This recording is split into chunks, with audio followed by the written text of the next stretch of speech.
hindi na lang ako lumapit kay Victor para sabihin sa kanya na nawawala si Elisa. Dolores, tama yung ginawa mo. Kahit sinong inagagawin yung ginawa mo para maligtas yung anak nila. Ma'am, nawawala po si Elisa.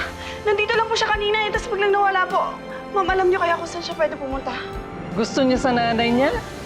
Eh di dun siya sa nanay niya. Pag bumalik si Sir Victor, pag hinanap niya si Elisa, paano na yun?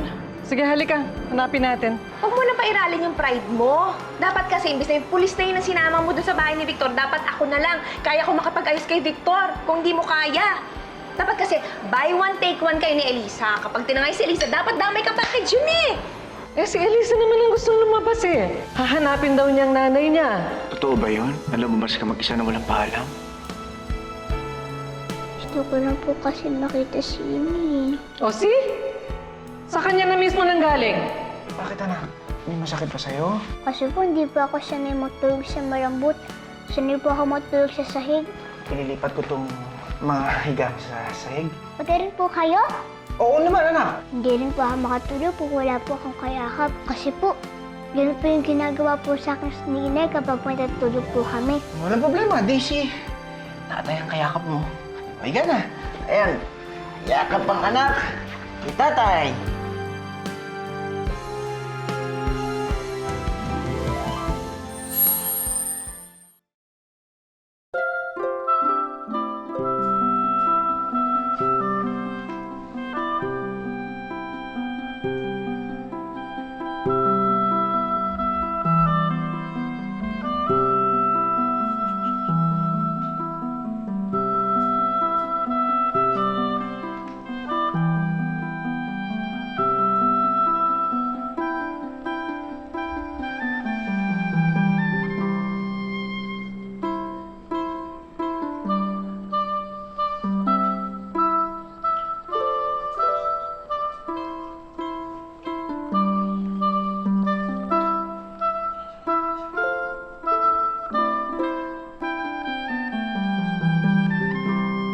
Dad, ikaw ha?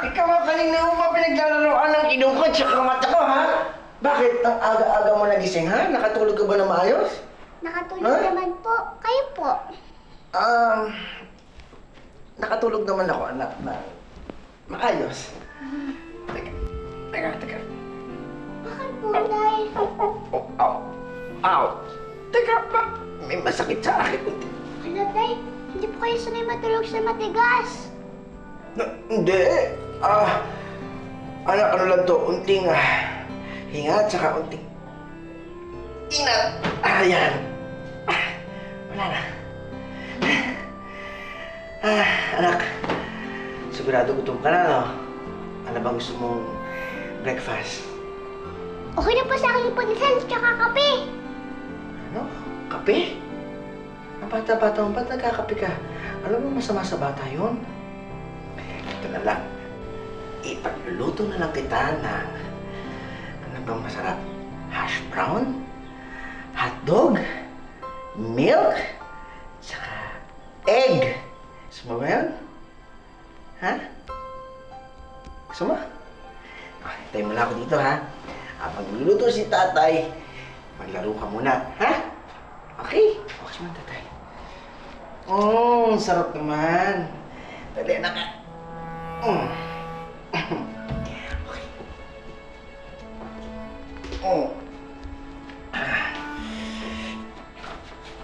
Hintayin mo ako, ha? Pagod na ka?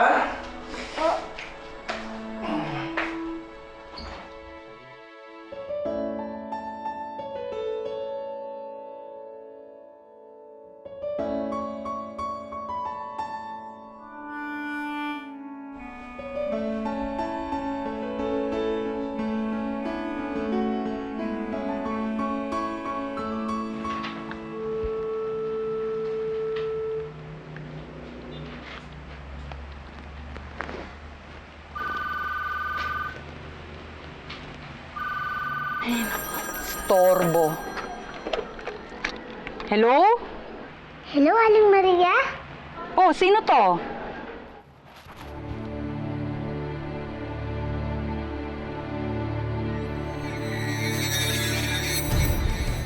Hello? Hello? Bingi ka ba? Hello? Storbo talaga, hindi naman sasagot. Sinong kausap mo, ha? Sino tinatawagan mo? Si Aling Maria po, gusto ko po sanang makita ang nanay ko. Tribiditang bata ka? Huwag mo nang uulitin yan, ha? Ha? Magligpit ka. Ligpitin mo yung pinagtulugan mo dyan. Ayusin mo mabuti. Ayoko nang tatamad-tamad ka dito, ha? Nak, ito na yung pagkain mo. Oh, ma, ano nangyari dito? Bakit nagliligpit si Elisa ng mga Uy, gamit? yung batang yun, ha? Nahuli kong may tinatawagan sa telepono. Gusto raw niya makausap ang nanay niya.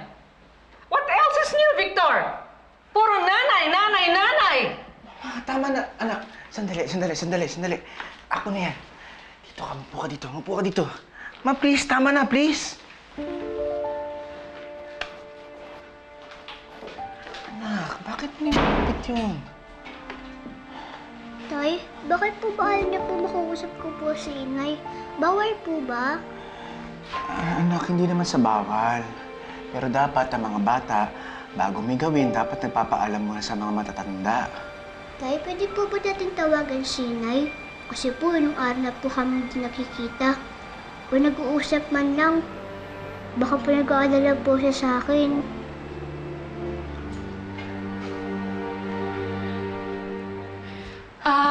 Elisa, alam mo, hindi nag-aalala ang nanay mo dahil alam naman niya na nandito ka eh. At saka, alam niya na inaalagaan kang mabuti ng tatay mo. Naming lahat dito, wala siyang dapat ipag-alala. Pero bakit na po ako dinadalaw? Kasi may inaasikaso daw ang nanay mo. Meron siyang nilalakad. Pero sabi niya, pag natapos niya yun, pupuntahan ka niya dito. Talaga po? Pupuntahan po ako ni inay? Oo naman, anak. Salamat po. Ganito na lang. Habang hindi pa tapos yung nanay mo sa nilalakad niya, bakit hindi tayo mag-shopping? Di ba? Kasi magpapasko na, bili tayo ng laruan. Ay, naku, kaso wala ka palang damit. Sige, ganito na lang. Bibilan muna kita ng damit. Pagbalik ko, bibihisan kita para pag nag-shopping tayo, maganda ka na. Oh, anak, narinig mo yun? Bibilang ka daw ni Tita Izel ng mga bagong damit at mga laruan. Ano ang nasasabihin mo sa kanya? Salamat po. You're welcome. Oh, kiss mo naman si Tita Izel. Kiss Tita Izel. Halika na. Sigurado, gutom ka na. Halika na. Wow! Kain na, anak ko. Yan. Luto ni tata yan, ha? Ubusin mo yan, ha? Pero dapat, magbimilk ka muna. Ito muna para sa bata. Simula ngayon, hindi ka na magkakape, ha? Gatas ang iinumin mo sa umaga. Okay? Malaki ang laban mo na mabawi mo yung anak mo sa dati mong kinakasama. Sinasabi kasi sa batas na automatic na mapupunta sa nanay ang custody ng bata kapag siya ay 7 years old pababa. Unless may other compelling reasons kung bakit hindi papayagan ng korte. Attorney, itutuloy pa po ba natin yung kasong kidnapping? Ang gusto ko lang naman po, mabawi ko po yung anak ko. Siya ba ang tatay ng anak mo? Opo. Alam mo, walang case ng kidnapping. Hindi mo siya pwede sampahan. Kasi tatay siya ng anak mo eh. In my opinion, mas maganda kung petition for custody na lang ang i-file mo. Kasi yun lang naman ang gusto mo eh. Yung mabawi mo yung anak mo doon sa tatay niya. Attorney, kailangan po ba magsampahan na ng kaso kaagad? Hindi po ba pwedeng pag-usapan na muna natin? Well, may mga ibang kilalang counsels na ganyan ang ginagawa. Instead na pumunta agad sa korte, sila-sila muna nag-uusap. Pero kapag hindi na nagkasundo, at saka pala nila dinadala sa korte, ano ba gusto nyo? Kausapin ko muna sila? Sige po, payag po. Ayan maganda ba? Wow! Ayan, meron ka ng damit, Elisa ha, so pwede tayong lumabas. Ay, teka lang! Para kumpleto ang outfit ko, meron din akong biniling bag. Uy. Diba? Pink, paborito mo ba yung pink? Opo. Ayan. Kompleto na. Salamat po. Izel, you can call me Tita Izel. Salamat po, Tita Izel. Ang dami-dami po nan. Hindi mo na po ako makakapagsuot ng pangmayaman na damit eh. Tsaka, okay na naman po sa hakay po. Galing po sa ukay-ukay. Tapos pwede kami nabugin po ng mga kapitbahay. Naku, Elisa, simula ngayon hindi ka na magsusuot ng galing sa ukay-ukay, ha? Lagi nang bago ang mga damit mo.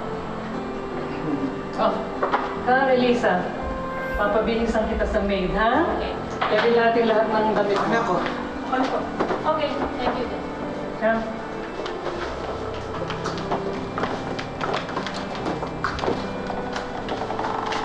Salamat. Nakuha mo agad ang kalimutan ako. Somehow, kahit pa paano nakakalimutan niya yung nanay niya. Alam ko naman kung gaano kahalaga sa yung bata. Alam ko kung gaano mo siya kamahal. And I also wanna do the same for her. Because I know that's how I'll make you happy.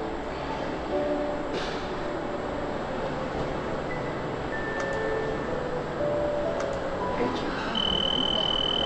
Oh. Hello? Ha? Sige, please tell Sisi na tawagin yung store na doon. Okay? Pupunta na ako dyan. Okay. I have to go. Why? What happened? Nasa office daw si Dolores, may kasama ang abogado. Gusto daw niya ako makausap. Okay? Pwede ba ikaw na muna bahala kay Lisa? Yeah, sure.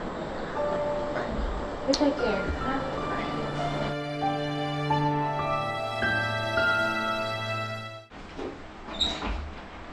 Oh, nasa na yung bat? Wow, ang ganda mo naman, Elisa. Patingin nga. Wow, ganda. Oh, see? Ay, ang ganda mo na nga. Hindi ka na mukhang yagip. Tingin nga. Bagay sa yung damit. Perfect! I love it! Sayang po, wala po dito si Inay. Para po makita niyo po ako. Pati po si Ate Jocelyn, may tom-tom at ding. Hoy, ikaw, ha? Maganda ka na. Pero pumapangit ka kapag binabanggit mo yung mga mababantot na mga pangalang yon. Halika na. Marami pa tayong pupuntahan. Di ba magpapasko? So marami tayong laro bibilin. Okay? Naku, hindi po ba nakakayan? Sasakay po ako ng jeep tapos po ganito po suot ko. Elisa, hindi tayo sasakay ng jeep. Hindi ako sasakay ng jeep. Sasakay tayo sa isang magandang sasakyan. Doon po sa malamig na sasakyan? Oo, sa magandang malamig at malaking sasakyan. Okay? O sige, magpaalam ka na sa kanila. Bye-bye po, Miss Odette. Bye. Bye-bye po, Lo. Bye-bye po. Bye.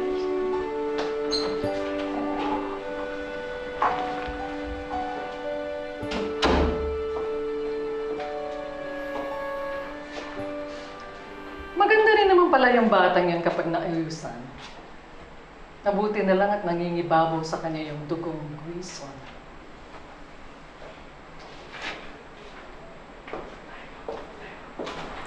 Ang unggoy, kahit bihisan mo, unggoy pa rin.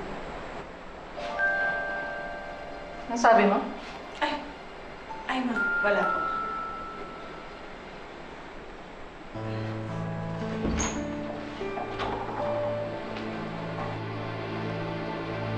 Hindi na kami papaligoy-ligoy.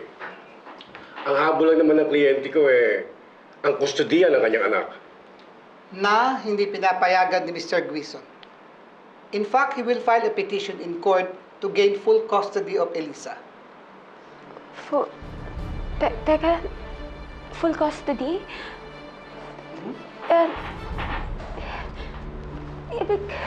Ibig sabihin po ba nun, mawawalan po ako ng karapatan sa anak ko?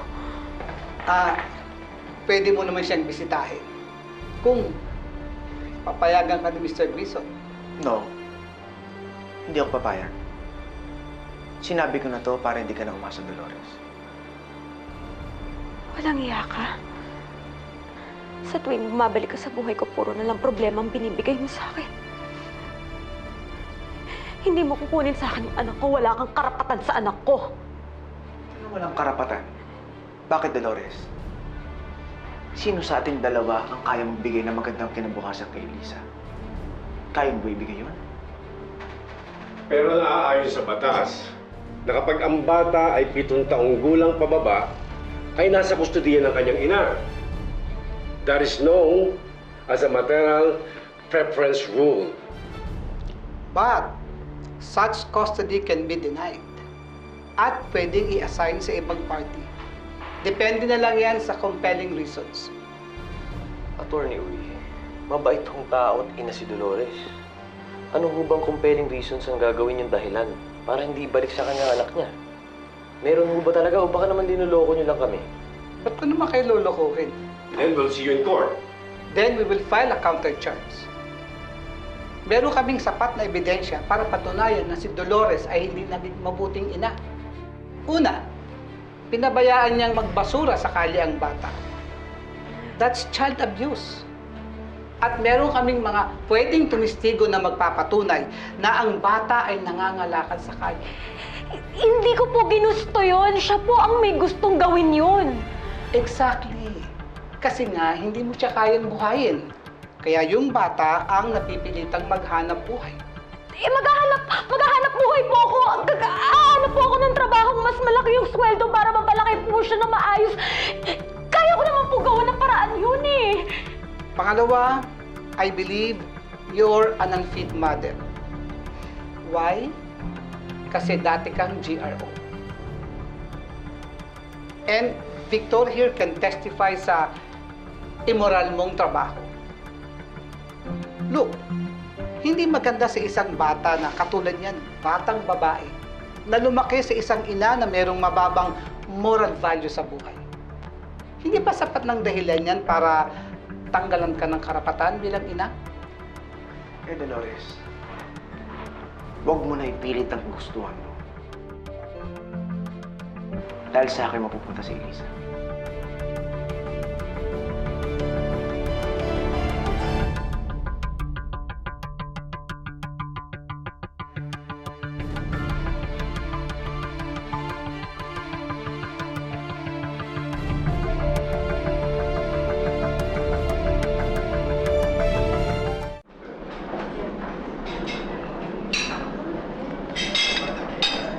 Oh, bakit parang hindi ka yata happy?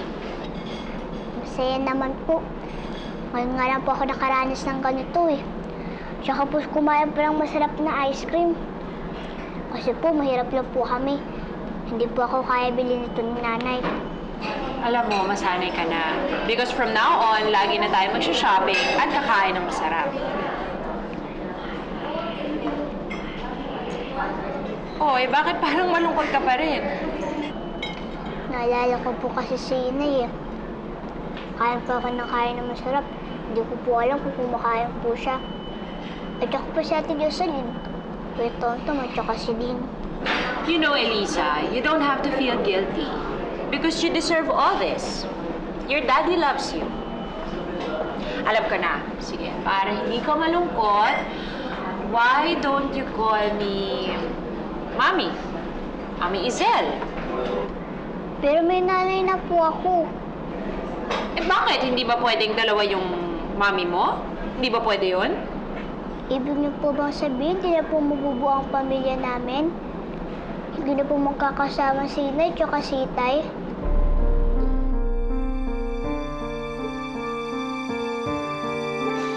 Ano naman ang koneksyon ng pagiging GRO ko noon ngayon? Malaki, Miss Makabuhay. Tingnan mo, how can you give her a decent life? Kung ang trabaho mong nalalaman hindi disente. Bakit hindi ba pwedeng magbago yung tao? Inayos ko yung buhay ko para maging mabuting halimbawa sa anak ko. Attorney, nakaraan na ho yun. Kailangan pa ho ba na ukatin yun? Hindi na ho ganun ang trabaho niya ngayon. Granted na yon ay nakaraan na. Pero tignan mo, Iho. Sino kaya ang papaboran ng huwes? Siya na walang regular na pinagkakakitaan? O siya na isang negosyante? Pera lang po ba ang sukatan sa pagiging isang mabuting magulang? Unfortunately, yes. In other words, sino ang mas mayaman at sino ang mas malinis ang pagkatao. So Dolores, alin sa dalawa doon ang katangian meron ka? Kaya huwag mo na ipilit. Sa akin mapupunta si Elisa.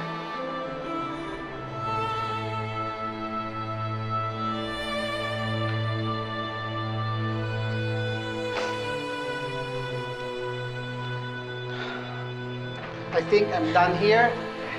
It's a pleasure meeting you all. Tortos, thank you very much. Salamat kayo. Daniela, kayo mo muna kayo.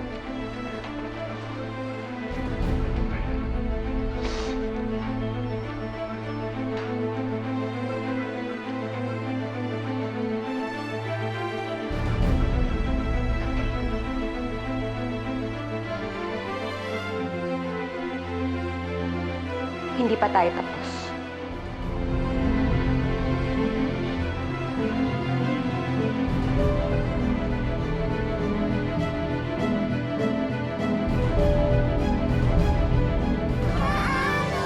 Kinuha na siya ng dad niya? Nakakalungkot naman.